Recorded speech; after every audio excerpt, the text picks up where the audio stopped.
अस्सलाम वालेकुम नाज़रीन, हाईटेक न्यूज़ के खबरनामे में आपका खैर मकदम है। मैं हूं नेहा खान। नजर डालते हैं आज की अहम खबरों पर।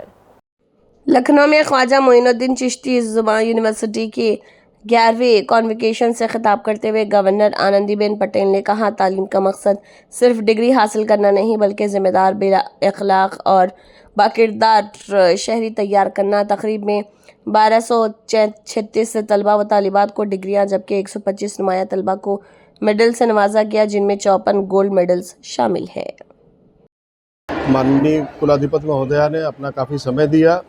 विभिन्न तरीके के कार्यक्रम थे। माँ बेटी सम्मेलन था, दीक्षांत समारोह का पूरा आयोजन था, जिसमें मुख्य अतिथि श्री सुधांशु त्रिवेदी जी थे और माननीय उच्च शिक्षा मंत्री श्री योगेंद्र उपाध्याय जी भी रहे। जी, लगभग कितने बच्चों का यहाँ गोल्ड सिल्वर किया? लगभग 128 बच्चों का था और बाकी को डिग्रियाँ वितरित की गई। क्या मैसेज, क्या संदेश देना चाहिए सभी स्टूडेंट को जो पास हो गए, जो नहीं हो पाए उनके लिए? जो पास हो गए हैं वो उनको ढेर सारी शुभकामनाएं, उनके उज्जवल भविष्य के लिए आगे खूब मेहनत करें, खूब तरक्की करें और जो किसी वजह से असफल रह गए हैं, असफलता से परेशान ना हो, अपना प्रयास निरंतर जारी रखें। ईश्वर उनको भी सफल बनाएंगे समय के साथ। और मुख्य अतिथि के तौर पर कौन कौन उपस्थित है? मुख्य अतिथि के तौर पे डॉक्टर सुधांशु त्रिवेदी जी, ये उच्च शिक्षा मंत्री श्री योगेंद्र उपाध्याय जी और अन्य गणमान्य व्यक्ति थे उपस्थित। सैयद रेहान अब्बास रिजवी है और मेरे वालिद का नाम यानी फादर का नाम सैयद रज़ी अब्बास रिजवी है और हम हरदोई ज़िले से रहने वाले हैं। हमने यहाँ ख्वाजा मोइनुद्दीन चिश्ती से बीए उर्दू में गोल्ड मेडल हासिल किया है और बहुत अच्छा लगा यहाँ दीक्षांत समारोह में आने के बाद और हौसला मिला और आगे हिम्मत मिली कि इससे अच्छा हमें करने की कोशिश करेंगे। और तमाम असतिज़ा किराम का, टीचर्स का हम शुक्रिया अदा करना चाहते हैं कि उन्होंने हमारे लिए रहनुमाई फरमाए और हमें रास्ता दिखाया। क्या मैसेज देंगे अपने जूनियर को जो नहीं आ पाए, तैयारी नहीं कर पाए? जी, हमारे कई साथी हैं जो बेचारे नाउम्मीद हो रहे हैं। हमने उन्हें भी ये हौसला बढ़ाया है कि भाई मेहनत कीजिए और जो रहनुमाई करते हैं उस्ताद, उनके बताए हुए रास्ते पर अमल कीजिए और मेहनत बहुत ज़रूरी है। मेहनत हम लोगों ने जब एग्ज़ाम आता था कई रातों से पढ़ा है, तब जाके ये आज जो भी है गोल्ड मेडल है या सिल्वर मेडल है किसी को मिला है और अल्हम्दुलिल्लाह हमें गोल्ड मेडल मिला है, तो ये मेहनतों का नतीजा है। तो इस विद्यालय की छात्रा रही हूँ। मेरा डिपार्टमेंट बायोटेक्नोलॉजी था और मुझे 3 मेडल से मतलब 3 मेडल दिए गए हैं, जो जिसमें कि पहला है वाइस चांसलर मेडल, दूसरा है फैकल्टी मेडल और तीसरा है डिपार्टमेंट मेडल। और मैं इस सब का पूरा श्रेय मैं अपने मदर और फादर को देना चाहती हूँ, क्योंकि उन्होंने मुझे फाइनेंशियली तो सपोर्ट किया है और मोटिवेट तो बहुत किया है। और आगे जाकर मैं अपनी सबसे पहले हायर स्टडी कंप्लीट करूँगी, एमएससी, और मैं नेट जेईई की प्रिपरेशन करूँगी।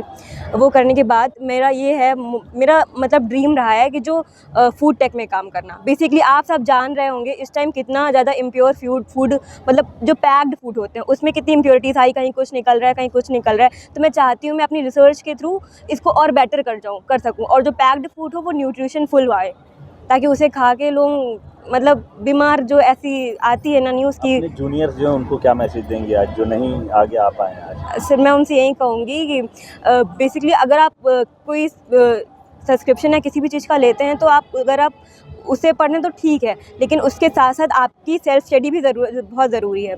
कम से कम आपको 4 घंटे या 5 घंटे की तो सेल्फ स्टडी खुद से करनी ही चाहिए। और ये है कि आप जैसे वीक में 7 डे हैं तो संडे आप हमेशा उसे रिवीजन के लिए ज़रूर रखें। आपका बहुत शुक्रिया, आपने कुछ कहने का मौका इनायत किया हमें। मेरा नाम मोहम्मद अफ़ान है और मैं यहाँ पर बीए का छात्र था और जो 3 मेडल मुझे मिले हैं उसमें जो एक अरबिक डिपार्टमेंट का टॉप करने का है और दूसरा faculty wise bachelor of arts and humanities का है और तीसरा जो है ख्वाजा मोइनुद्दीन चिश्ती मेडल है। इसमें सबसे ज़्यादा किसकी मेहनत रही, क्या कहना चाहेंगे उसको लेकर के? सबसे ज़्यादा तो इसमें एक तरीके से कह लीजिए कि पेरेंट्स का सपोर्ट था, तो ये हमारे वालिद साहब हैं और ये हमारी मदर हैं और ये हमारे छोटे भाई भी आए हैं और उसके बाद जो है अपनी और टीचर्स की, सभी हज़रात की मेहनत से ये हो पाया। के लिए यही मैसेज देंगे कि इस दौर के अंदर मतलब अगर इज़्ज़त की और इंसान को ज़िंदगी गुजारना है तो उसके लिए जो है शिक्षा और तालीम बहुत ज़रूरी है। तो हम सभी को भी क्या कहते हैं शिक्षा और तालीम के अंदर जो है आगे बढ़ना चाहिए। इंसान के पास पैसा कितना भी ज़्यादा हो जाए लेकिन अगर शिक्षा नहीं है तो फिर वो एक तरीके से कह लीजिए कि वो बेकार ही होता है। तो शिक्षा बहुत ज़रूरी, तो सभी को जो है ज़रूर इसमें जो है अपना हिस्सा लगाना चाहिए। अपने ज़िले के लिए अब क्या काम करेंगे लोगों के लिए? अपने ज़िले के लिए हमें अगर काम करने का मौका मिले तो हम तो सबसे पहले शिक्षा के अंदर ही सुधार करना चाहेंगे, ताकि जो बहुत से ऐसे गरीब और मतलब यतीम लोग होते हैं, बच्चे जो फ़ीस तक नहीं पे कर पाते, बहुत से ऐसे लोगों को मैंने खुद अपनी आंखों से देखा है कि वो फ़ीस की वजह से बच्चों की पढ़ाई छूटी।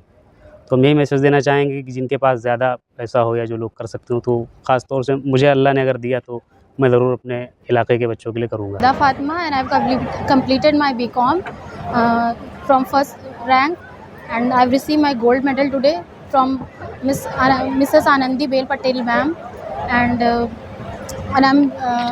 I'm preparing for MBA examinations in future, and also for banking examinations. That's it. इसका श्रेय किसको देना चाहिए? इसका श्रेय मैं अपने फादर और अपने पेरेंट्स को देना चाहूँगी।